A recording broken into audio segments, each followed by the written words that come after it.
Shalom. Deuteronomy 24, verse 19. When you reap your harvest in your field and forget a sheaf in the field, you shall not go back to get it. It shall be for the sojourner, the fatherless, and the widow, that the Creator may bless you in all the work of your hands. The forgotten sheaf is left. Not retrieved. Left. And then verse 22, you shall remember that you were a slave in the land of Egypt. Therefore I command you this.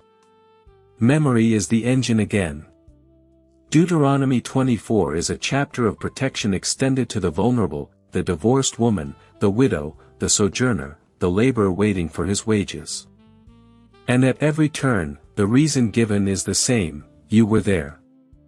You know what it is to be without. Therefore you leave the sheaf. This is Torah Sax Studio. We are walking through every chapter of Torah, one chapter at a time. Deuteronomy 24 addresses the divorce certificate, the prohibited pledge, the treatment of workers, and the forgotten sheaf. All of them extend protection to the vulnerable. And all of them are grounded in the same memory: you were a slave in Egypt. Open with me to Deuteronomy chapter 24, verse 1.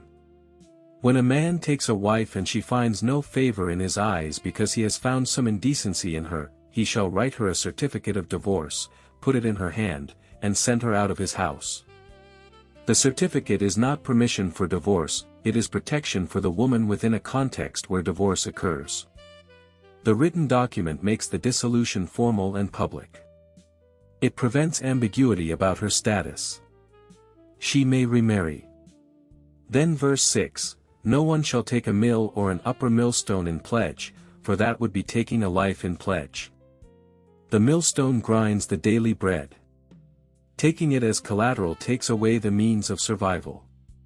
Some forms of securing a debt are forbidden, because the debt is not worth the life it would cost to secure it. Verses 14 and 15, the hired worker. You shall not oppress a hired worker who is poor and needy. You shall give him his wages on the same day, before the sun sets, for he is poor and counts on it. Otherwise he may cry to the Creator and it would be sin for you. The wages must come the same day. The worker counts on it for that night's bread. Delay is not neutral. It is oppression. Then the principle of individual accountability. Verse 16, fathers shall not be put to death because of their children, nor shall children be put to death because of their fathers. Each one shall be put to death for his own sin. Then the forgotten sheaf. The forgotten olive tree.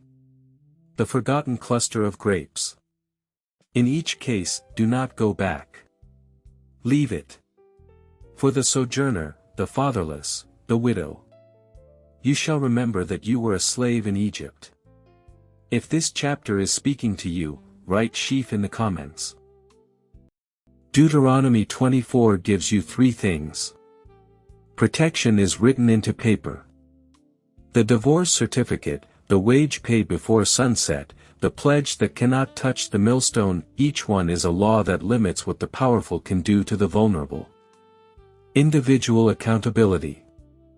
Each one shall die for his own sin.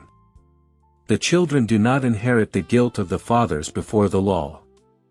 The forgotten sheaf is not an accident to correct, it is a provision to leave.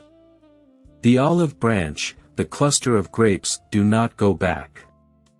The margin was made for those who have no margin. Where is the Creator calling you to leave something behind for the one who has nothing?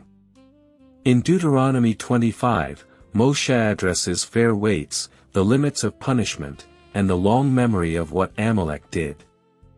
Thank you for walking through Deuteronomy 24 with me. If you're studying through the Torah chapter by chapter, subscribe and continue the journey. Shalom.